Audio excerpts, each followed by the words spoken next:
టాలీవుడ్ లో Family Star సందడితో last week, Tillu Square తో అంతకు ముందు వీక్, ఇలా 2 వారాలు బాక్స్ ఆఫీస్ షేక్ అయింది.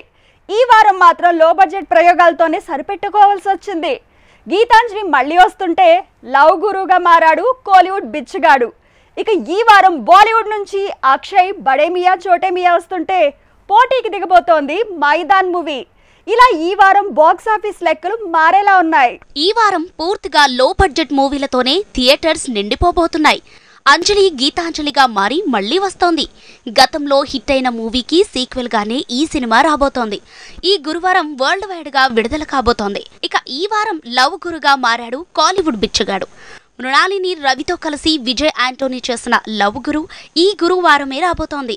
వినాయక్ వైద్యనాథన్ తెరకెక్కించిన ఈ సినిమా టాలీవుడ్ ఆడియన్స్ అటెన్షన్ లాక్కోవటంలో సక్సెస్ అవుతోంది. ఇక కాలీవుడ్ నుంచి ఈ వారం డియర్ అంటూ జీవి ప్రకాష్ చేసిన ప్రయోగం రాబోతోంది. భార్య గురక పెడితే అన్న పాయింట్ తో తెరకెక్కిన ఈ సినిమా కూడా ఈ గురువారమే విడుదల కాబోతోంది. కాకపోతే గురువారం పోటీ నుంచి పక్కకు తప్పుకొని శుక్రవారం దండయాత్రకు రెడీ అయింది. ఈ వారం గీతాంజలి మళ్లీ వచ్చింది లాంటి మూవీతో పోలిస్తే తెలుగు సినిమా కంటే ఈ వీక్ డబ్బింగ్ మూవీలే కిక్కిచ్చేలా ఉన్నాయి.